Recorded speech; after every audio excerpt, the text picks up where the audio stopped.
안녕하세요. 모닥불 여행입니다. 요즘 부동산 경기가 죽어서 부동산 거래량이 많이 줄어들고 있습니다.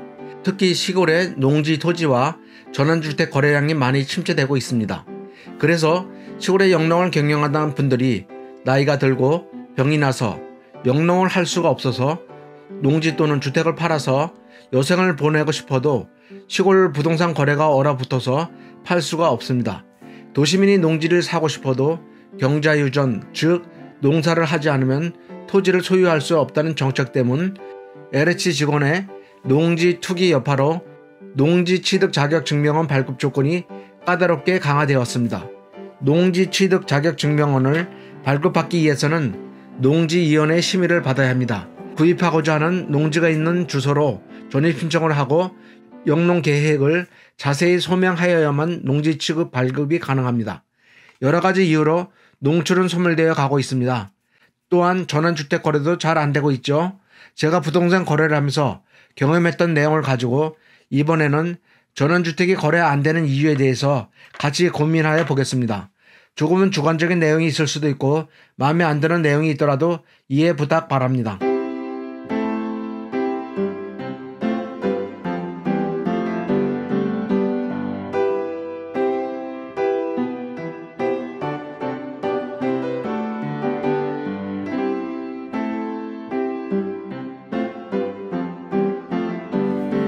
첫 번째로 사회 전반적으로 전원주택 인기가 많이 떨어졌습니다. 은퇴를 하거나 은퇴를 앞둔 많은 분들이 시골에 가서 전원주택을 구입하고 작물을 경작하면서 전원생활을 꿈꾸던 분들이 많이 있지만 시골에서 전원생활을 하다가 시골 생활에 적응하지 못하고 다시 도시로 돌아가는 경우가 많고 또 나이가 더 먹게 되면서 병원에 가는 경우가 많아지면서 도시로 돌아가는 경우가 많다고들 주위에서 이야기도 하고 있습니다. 여러 가지 이유로 주위에서는 전세 또는 월세로 살아보고 시골에서 전원생활을 하는 것이 나에게 맞다고 생각되면 전원주택을 구입하라고들 조언을 하기도 합니다. 또 앞에서 이야기했던 농지 구입도 매우 까다롭습니다. 이러한 이유들로 전원주택을 구입하려던 분들이 검토만 하고 계약을 망설이고 있습니다. 정부에서는 시골의 인구 유입 정책을 위한 여러 가지 고민을 펴야 할 것 같습니다. 두 번째는 수요와 공급에 불균형이 있습니다.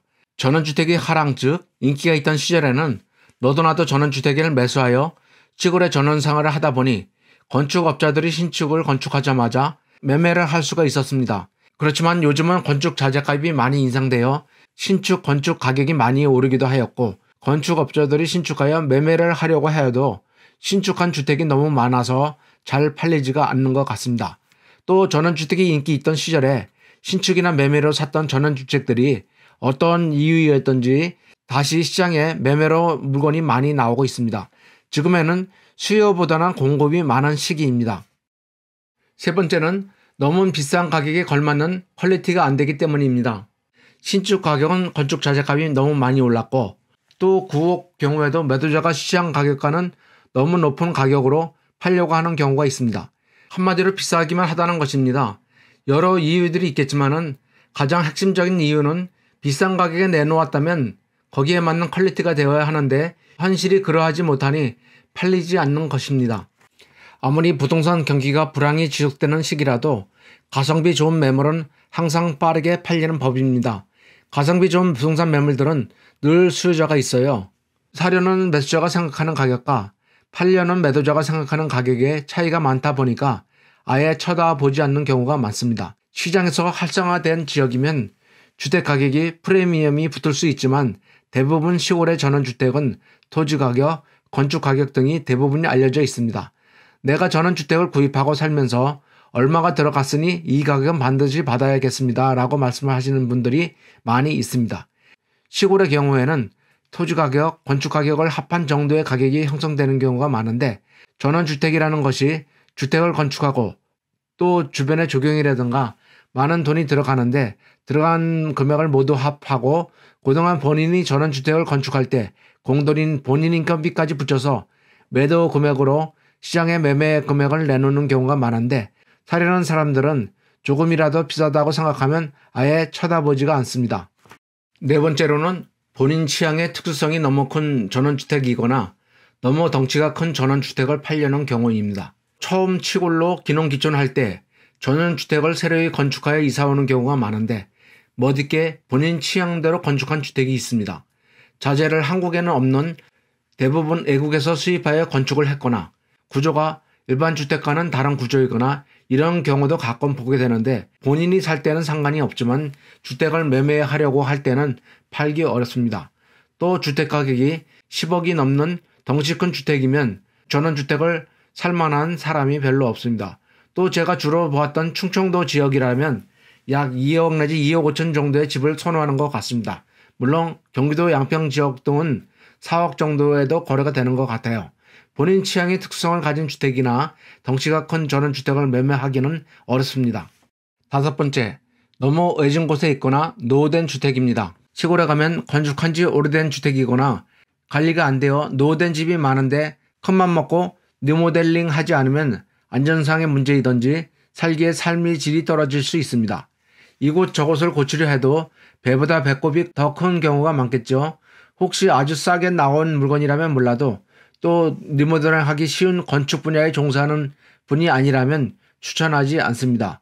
전원주택을 지어도 마을과 좀 더 떨어져 있는 곳, 즉 주위에 이웃이 별로 없는 첩첩산 중에 주택이 있는 경우가 있습니다.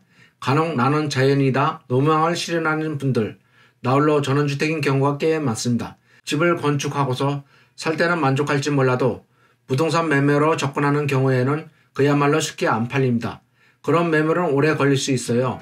대부분 많은 사람들은 나홀로 집을 기피합니다. 6번째, 주변에 축사 등 혐오시설이 있는 경우입니다.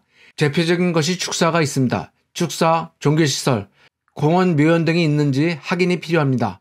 구매 후 다시 팔려고 할 때 어려움을 겪을 수 있습니다. 주변에 축사나 혐오시설이 있는지 확인하고 선택하면 도움이 될 것입니다. 축사가 있는 경우 겨울에는 냄새가 덜 영향을 받지만 봄이나 여름은 냄새 때문에 어려움을 겪을 수 있습니다. 이런저런 이유 때문에 신축 물건이든 구억 물건이든 전원주택이 점점 쌓여만 가고 있습니다. 새로 건축하자니 건축비가 너무 올랐고 구억을 사자니 이런저런 것들이 걸리니까 여러 가지가 어려운 것이 현실입니다. 제가 부동산을 하면서 경험했던 내용들을 가지고 전원주택이 매매가 안 되는 원인에 대해서 살펴보았습니다. 아무쪼록 시장에서 전원주택을 팔려고 하는 분이든지 새로 구입하려고 검토하는 분들 모두가 거주지역이나 시장의 현실을 잘 파악하고 원하는 방향으로 이루어져 행복했으면 합니다.